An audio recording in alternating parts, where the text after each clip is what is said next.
Let the mth and nth terms of a GP be 3 by 4 and 12, where m is less than n. If the common ratio of progression integer is r, then the smallest possible value of this. Okay, let's try. GP की nth term, mth nth, आपको पहले GP के लिए, किसी भी GP के लिए nth अगर मुझे टर्म निकालनी है उसको बोलते हैं Tn. उसका फॉर्मूला होता है a into r raised to the power n minus 1. ए होती है हमारी फर्स्ट टर्म, आर होता है हमारा कॉमन रेशियो, एन होता है वो जो टर्म हम निकाल रहे हैं nth टर्म. तो अगर ये कह रहा है कि mth टर्म जो है वो 3/4 है, mth टर्म होगी बेसिकली हमारी a into r raised to the power m minus 1, ऊपर वाले एक्सप्रेशन के हिसाब से यूजिंग इक्वेशन mth term. ठीक है, so this is equal to 3/4 as per the question. And nth term क्या होगी? a into r raised to the power n minus 1. This is equal to 12 as per the question. This is second and this is equation. इसमें r common ratio है, a हमारा first term है, मुझे चाहिए smallest possible value of r plus n minus m. Let's divide what? Divide third equation by second, क्योंकि ये बड़ा number है तो इसको इससे डिवाइड करके देखते हैं. तो ये आएगा 12 अपॉन, राइट हैंड साइड बनेगी 12 upon 3/4 and left hand side बनेगी a into r raised to power n minus 1 upon a into r raised to power m minus 1. a से ये कैंसिल होगा, इस 3 से कैंसिल 4 होगा, 4 से 4 मल्टीप्लाई होगा. ठीक है, सो लेफ्ट हैंड साइड में क्या होता है आपको याद है?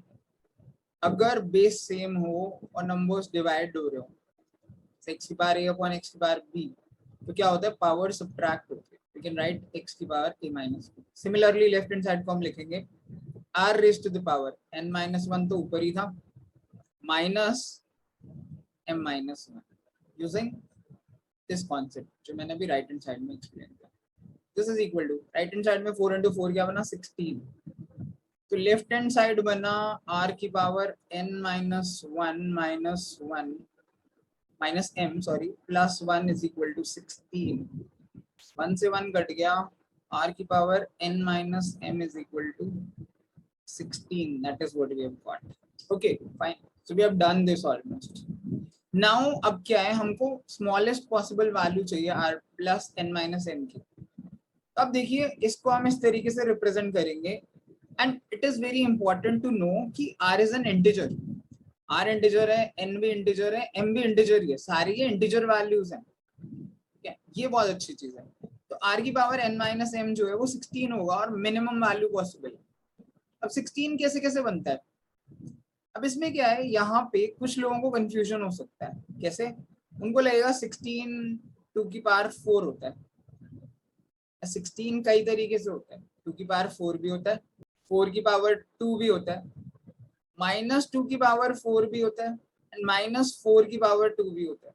तो हमको इसमें से वो केस लेना है जिससे r plus n minus m की मिनिमम वैल्यू आ जाए, स्मॉलेस्ट पॉसिबल वैल्यू आ जाए. देखिए अगर मैं मान लीजिए मैं फर्स्ट केस लेता हूँ, ये वाला मैं सिर्फ एक्सप्लेन कर रहा हूँ. तो n माइनस m कितना होगा? 4. देखिए, और r कितना होगा? 2.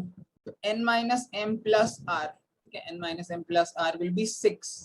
आप कंपेयर करिए, ये जो नीचे बेस है वो r है यानी यहाँ पे 2 है और जो पावर है वो n माइनस m है. अगर मैं फर्स्ट केस लूँ, मैं लेफ्ट हैंड साइड में इसकी एक्सप्लेनेशन लिख देता हूँ. r की power n minus m is equal to, अगर मैं 2 की पावर 4 लूँ क्योंकि 16 है सॉरी, तो n माइनस m 4 हो गया और r 2 हो गया. r plus n minus m की वैल्यू क्या बनी? r 2 है प्लस 4 यानी 6 बनी. Out of the given options देखिए 6 मेरा हाईएस्ट नंबर है. कैसे? छोटी नंबर वैल्यू कोई पॉसिबल नहीं है क्योंकि मुझे स्मॉलेस्ट चाहिए. तो what I should try to do is कि मुझे नेगेटिव बड़ा चाहिए, सबसे बड़ा नेगेटिव चाहिए ताकि स्मॉलेस्ट वैल्यू ले सकूं. तो मैं r को ये वाला केस रखता हूँ. My case will be r की power n minus m, this should be equal to minus 4 की पावर 2. इससे n माइनस m तो 2 होगा और r जो है वो माइनस 4 होगा. तो अगर मैं इससे वैल्यू देखूंगा तो इससे मेरी स्मॉलेस्ट वैल्यू आएगी r plus n minus m की. क्या वैल्यू आएगी? r की जगह -4, n प्लस m की जगह +2. the smallest possible value in this case is -2 out of the given options, option number A. इसमें ये एक ट्रैप या कैच था कि 16 को आप किस तरीके से लिखो, बिकॉज ये ऐसे 4 तरीके से पॉसिबल है. इंटीजर वैल्यूज होनी चाहिए सारी, R, N, M सब इंटीजर. लेकिन what you have to be very careful about is कि आपको स्मॉलेस्ट पॉसिबल वैल्यू लेनी है. तो आपको ऐसा केस लेना है जिसमें सबसे छोटी वैल्यू आ जाए. तो वो मेरा केस नंबर 4 है. And this was the only trap hidden in this question. अगर आपने ये ट्रैप पकड़ लिया तो आपके लिए क्वेश्चन बहुत सिंपल था. But I would still call it a medium level question. You should watch the video multiple times and then try to solve it on your own. जो sequence and series खासकर GP से एक medium level question है CAT 2020 slot 2 का.